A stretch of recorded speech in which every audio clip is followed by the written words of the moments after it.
managing your most valuable asset, which is time. Now that's important to think about that.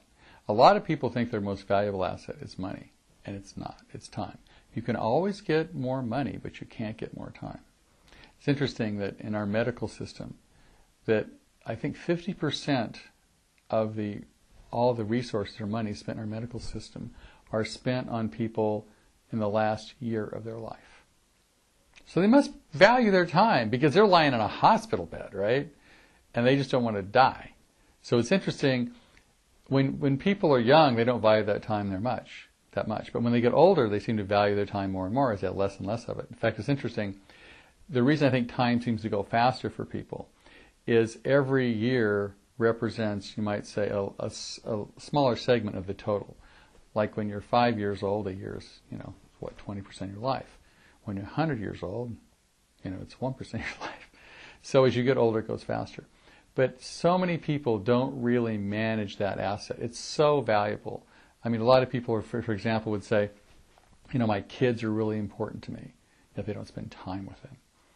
And or you'll find your people, your friends saying, well, I should have spent more time with my family, especially if they are in a position where the kids are growing up and they missed it, and they haven't had balance in their life. So probably it's the most misused asset that we have as a business, because it's limited. It isn't. You can't get more of it. So treat it like your most valuable asset. Treat it like it's something you can never duplicate. Every day is special. And treat it like it's the most valuable asset you have and spend it very wisely. Or you'll, like many people, end up when they're 65 or 70 going, nobody says I should have worked harder. Nobody says I should have spent more days at the office. They always say I should have spent more time with my kids, more time with my friends, more time enjoying life. So don't make that mistake. You should probably live life like you're going to die in 3 years. That's a reasonable horizon. A time horizon is the way you look at your life. It's the time frame that you see ahead of you. Probably the shortest time horizon would be, let's say, a street person in San Francisco somewhere. I mean, their time horizon pretty much is a day. If I can get through tomorrow without dying, I'm okay. So they don't think about 3 years from now or 2 years from now. They just want to get through the day. They have like a 1 day time horizon. And then there's people that have maybe a week time horizon. Their world ends at the end of a week. This is like a paycheck to paycheck kind of person. And every week, can I just get to the next week? So it's important to them. They don't care about 401ks. They don't care about, what's happening in 3 years from now. They just think week to week. That's a week time horizon. And then some people have a month time horizon. Some people have how much bills left do I have at the end of the month without enough money? They have a month-to-month time horizon. And it's all about, can I get through the next month, next month, next month? And some people have a year time horizon. Think about a year in advance. And some people, I guess, in other countries have a 50-year time horizon. Some people say the problem with our country is that corporations have a very short time horizon. I'm going to make money or lose money this quarter, and they don't really look into the future. What's interesting is there pretty much is a direct correlation between time horizons and income. That the people with the longer time horizons tend to make a lot more money than with the people of the shorter time horizons. Now, it could be a chicken or egg issue. Which comes first, the time horizon or the revenue? I think the time horizon comes first. So when some person looks at where am I going to be next year, they're going to do much better than when somebody says where I'm going to be tomorrow. Now, another interesting thing about time horizons, make sure when you have employees or you're trying to work with somebody that you give them reinforcement within their time horizon. If you have a worker who's just working, day to day, a 401k is useless. It's not in their world. They just don't understand that. They don't have a life beyond a week from now. I'm not saying it's right or wrong, but it is different. So make sure when you're working with somebody that you fit within their time horizon if you're trying to reinforce them and make them change their behavior.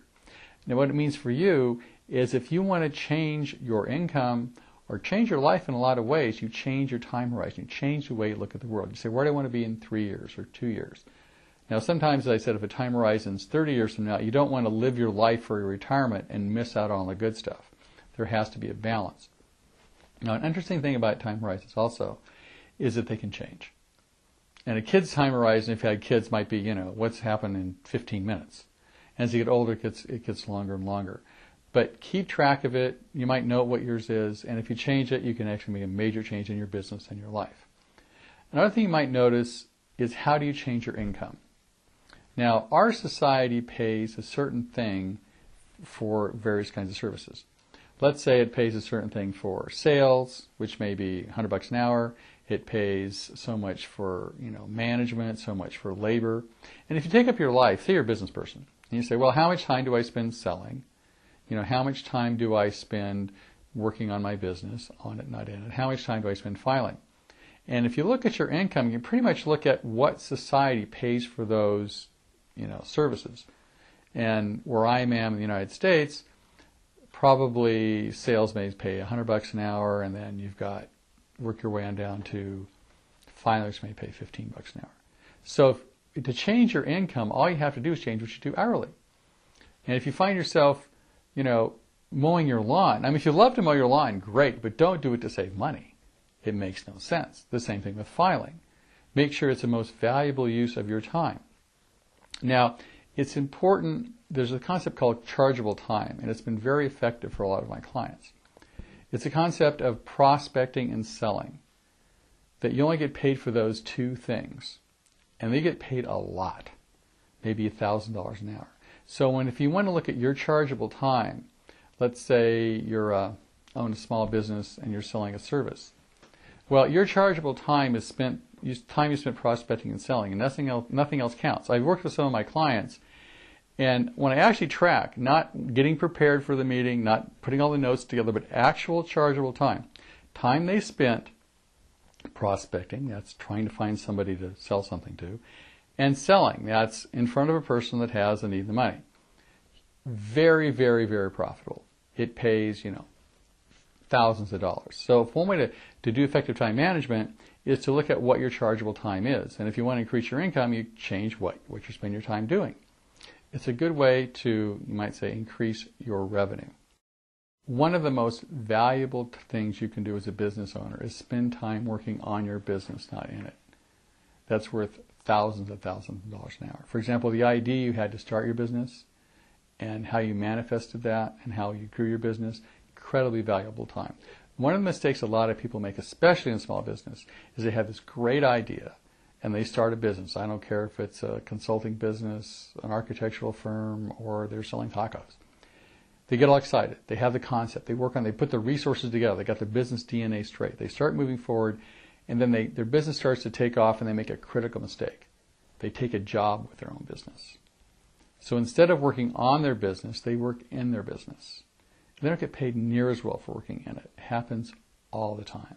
So make sure that you're working on your business enough to make it work. And just don't take a job with your own business. It really doesn't pay that well. You're going to need some tools to manage your time. And they don't have to be very sophisticated. Man, there's literally hundreds of time management tools out there. It's interesting. In fact, the number one reason people do not take the time to either use time management tools or study time management is no time. Now that sounds like an insane answer, but it is the most common answer why people don't study time management. And again, since time is your most valuable asset, it's just nuts to do that. You don't need a lot of tools. First you need a to-do list, which is, what am I going to get done today? And you need a calendar. The to-do list and the calendar are the basics of any time management program. And I suggest you don't separate business and personal. You put all your stuff to do on your to-do list that's either business or personal, and you put all the stuff in your calendar. The other thing is, have them with you all the time. Lots of times I'll call somebody and say, let's have a meeting. And they'll go, well, I don't have my calendar with me. That's just dumb. With phones nowadays that have calendars in them, make sure that your calendar is with you all the time and your to-do list is with you all the time. You can prioritize the to-do list if you want. If you want, you can start a new one every day. But those are the two basic tools you need to manage your time. And if you do that, you'll be much more effective at using the most valuable asset you've got, time.